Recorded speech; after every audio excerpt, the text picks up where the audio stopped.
네, 안녕하세요. 이루신문의 시민스크입니다. 오늘은 최정원 씨 이야기를 해볼까 합니다. 연예인들이 얽히지 말아야 될 무리가 많이 있긴 한데 그래도 뭐랄까 좀 회복이 어려운 그런 단어들이 있죠. 최정원 씨 같은 경우에는 그런 단어들 중에서도 아주 핵심적인 단어 두 가지에 휘말렸었어요. 첫 번째는 상간남. 뭐 연예계에서 간통죄가 폐지된 이후로 이제 그 간통죄 대신 민사 소송을 하게 되는 그 손해배상 청구 소송에서 이제 상간이라고 하는 단어가 등장을 하는데, 그 상간남이라는 단어가 붙은 최초의 남자 연예인이었고, 여기도에서 최근에 스토킹 사건에도 휘말렸죠. 상간남, 스토킹, 둘 다 스치기만 해도 연예계로 살아 돌아오기 힘든 자극적인 단어인데 최정원 씨는 이 두 가지에 모두 휘말렸었어요. 이런 어떤 무리에 빚을 때마다 연예인들이 보이는 반응은 여러 가지겠지만 크게 구분해서 인정하거나 부인하는 건데, 최정원 씨는 이 두 가지를 모두 부인했었죠. 아주 강하게. 그리고 최근에 두 가지 중에 한 가지는 어느 정도 해결이 된 걸로 보여져요. 상간남이라는 호칭인데, 지난해 12월 달에 이제 그 A씨와 B씨 부부의 이혼 소송이 있었는데, 거기서 재판부는 그 부인인 A씨가 정조 위반했다, 부정행위를 했다라고 하면서 위자료 3천만 원에 대한 배상을 인정한 판결이 나왔어요. 여기서 부정행위의 상대자가 최정원 씨였죠. 그러다 보니까 A씨와 B씨의 이혼 소송 1심 결과는 부인 A씨가 최정원과 부정행위를 했다. 지금 이제 최정원 씨 같은 경우에는 그 남편인 B 씨가 최정원을 상대로 낸 위자료 청구 소송이 중요한데, 이미 이혼 소송에서 법원에서 부정행위가 있었다고 인정했기 때문에 뭐 위자료 청구 소송이 그래가지고 한 1년 정도 중단돼 있다가 올해 1월달에 재개됐는데, 이건 뭐 사실 보나마나 최정원 씨의 패소가 확실시 됐어요. 왜냐하면 대부분의 그 상간자에 대한 위자료 청구 소송은 이혼 소송과 같이 가기 때문에, 이혼 소송에서 부정행위가 인정됐기 때문에 보나마나 상간남 위자료 청구 소송도 패소가 불가피했죠. 그런데 최근에 2심에서 결과가 뒤집혔어요.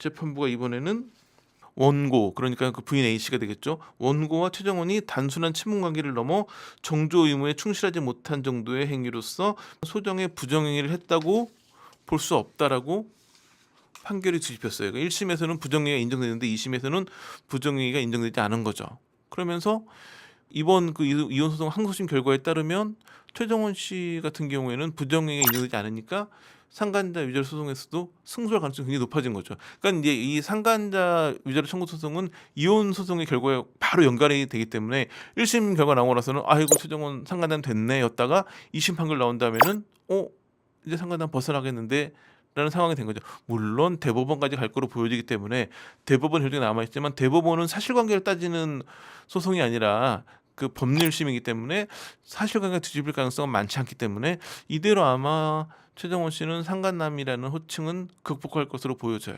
이들 부부의 이혼 소송이 시작되면서 최정원 씨가 상간자라고 얘기가 되면서 굉장히 화제가 됐었고, 당시 최정원 씨는 어렸을 때부터 가족끼리 잘 알고 지내던 동생이다, 그래서 몇 번 만났을 뿐이지 절대 부정행위를 하지 않았다라고 주장을 했었는데, 1심에서는 그런 주장을 받아들여지지 않고 부정행위가 인정됐지만 결국 항소심에서 이게 뒤집히면서 최정원 씨의 말이 사실로 드러나는 상황이 된 거죠. 그렇기 때문에 최정원 씨는 아마 큰 이변이 없는 이상 상간남 위자료 청구 소송에서도 승소할 거로 보여지고, 뭐 대법원에서 뒤집힐 가능성도 많지 않기 때문에 이대로 무언가 불륜 의혹, 소위 말하는 상간남이라는 호칭은 뗄 가능성이 높아졌어요.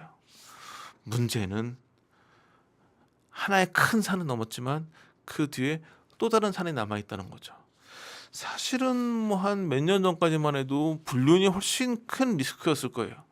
근데 요즘 들어서는 워낙 이 스토킹 범죄가 심해지다 보니까, 최 보면 피의자 신상 공개되는 사건들 보면 절반 이상이 이런 스토킹 사건이에요. 스토킹 사건이 아직까지도 우리나라 수사기관이 적극적으로 대처하지 않고, 그러다 보니까 스토킹 범죄로 인해 가지고 신고를 해가지고 뭐 접근금지 명령 내려주고 하면 접근을 안 하는 게 아니라 오히려 구타 수준, 그러니까 폭행을 휘두르는 수준의 스토킹 범죄가 살인으로 이어지는 게 굉장히 많았고, 그럼 이런 흐름이 스토킹 범죄에 대한 경각심을 높이는 데 많이 작용을 하고, 제 기억에 한두 달 전에는 뭐 한 일주일 사이에 뭐 서너 명이 스토킹 범죄로 사망하거나 크게 다치는 일도 있었을 정도로 이런 범죄가 많아지고 있거든요. 그런 상황에서 바로 터진 게 최정원 씨 사건이었기 때문에 최정원 씨는 어찌 보면 상간남보다 스토킹이라는 게 더 치명타가 될 수 있는 상황이었죠.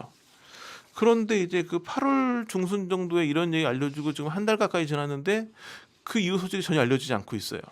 그러니까 이 사건 같은 경우에는 8월 16일 날 최정원 씨가 이 여자의 집을 찾아가 가지고 근데 뭔가 위협적인 행동을 했고 이로 인해 가지고 스토킹 신고가 들어간 사건으로 알려져 있는데 요즘 스토킹 범죄는 경찰이 제일 먼저 긴급 응급 조치라는 거래요. 뭐 소위 알려져 있는 뭐 접근을 못하게 하고 그 SNS나 휴대폰으로도 접근 못하게 하고 뭐 이런 조치들인데 대부분의 우리나라 이런 사법 행정은 법원에서 허락을 받아야 하거든요. 우리가 알고 있는 뭐 체포영장이라든지 구속영장이라든지 다 법원에서 발부를 하는 건데 경찰의 긴급 응급 조치는 사후적인 승인만 받으면 돼요. 그러니까 먼저 경찰이 급하니까 이 조치를 내리고 그다음에 법원에서 사후에 허가해 주는 방식인데 이런 긴급 응급 조치는 최대 한 달까지 사용이 가능해요. 그렇기 때문에 통상적인 사건에서는 먼저 경찰이 한 달짜리 긴급하게 이 긴급 응급 조치를 하고 바로 법원에다가 잠정 조치를 신청하거나 아니면 검찰이 직권으로 잠정 조치를 신청을 하죠. 그래가지고 잠정 조치는 1호에서 4호까지 나눠져 있는데 뭐 1호, 2호, 4호, 3호, 4호 중에 한 대부분이 1호에서 3호를 내리죠. 4호가 이제 구금인데 4호 조치를 안 내려가지고 결국은 살인이나 이런 위험한 범죄로 이어지기도 하는데 여하튼 통상적으로는 경찰이 먼저 긴급 응급 조치를 하고 더 위험해 보이기 때문에 바로 이제 잠정 조치를 법원에 신청을 하는데 8월 16일 날 있었던 사건이니까 벌써 한 달이 지났는데 그 이후에 뭐 경찰이나 검찰에서 이 잠정 조치를 신청했다는 소식이 들려오지 않고 있어요. 아마 경찰이 처음에 내렸던 긴급 응급 조치도 지금은 끝났을 거예요. 최대 한 달이기 때문에. 그래서 연예계에서 들리는 소문은 그 최정원 씨는 이제 여자친구와의 해프닝이라고 이랬었거든요. 여자친구랑 싸우다 보면 약간 선을 넘기도 하고 그러면 데이트 폭력이나 이런 것도 당연히 불법이지만 사실은 그런 경우들이 잦아지면 문제지만 한두 번의 그런 실수는 화해라면 또 괜찮아지기도 하거든요. 화해할 수도 있고 아예 결별할 수도 있고 근데 뭐 좀 얘기로는 여자친구랑 어떻게 잘 화해하고 극복한 걸로 알려져 있다. 화해한 다음에 다시 만나는지 결별했는지는 모르겠으나 그래도 사건이 입건은 됐지만 조용히 끝났다는 얘기도 있긴 한데 이건 아직 뭐 확인된 이야기는 아니고 중요한 건 경찰이 입건한 다음에 뭐 잠정 조치를 청구했다거나 뭔가 후속 조치에 대한 얘기가 안 들리는 거 봤을 때는 뭔가 추가 수사가 진행되는 게 없지 않나라 보여지기도 하긴 해요. 지금까지는. 근데 지금 분위기대로 만약에 정말 화해를 해가지고 사건이 마무리됐다고 한다면 스토킹에 대한 의혹도 벗어날 수는 있긴 하겠죠.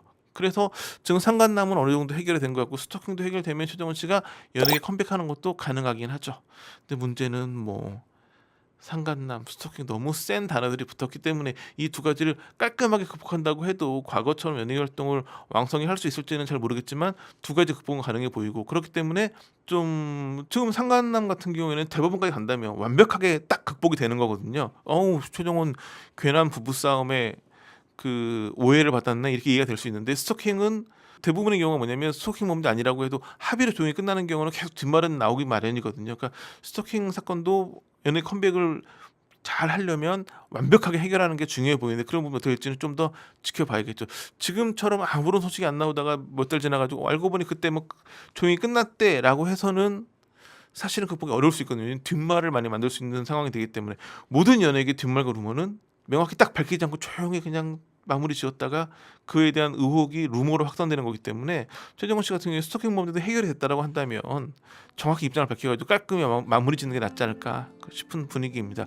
저희만 해도 방송할 때 스토킹 범죄까지 불거졌을 때는 최정원 씨 상간남 의혹도 사실로 굳어질 가능성이 높다고 봤었거든요. 왜냐하면 그 이미 1심에서는 부정행위 인정됐기 때문에 근데 이번에 2심에서 뒤집힌 만큼 최정원 씨가 지금까지 내가 한 말이 모두 사실이었다. 나는 거짓말하지 않고 그 자신이 부인한 게 사실이었다라는 걸 명확히 하려면 스토킹 사건도 좀 잘 마무리 짓는 게 중요해 보입니다. 자 오늘 준비한 소식은 여기까지입니다. 감사합니다.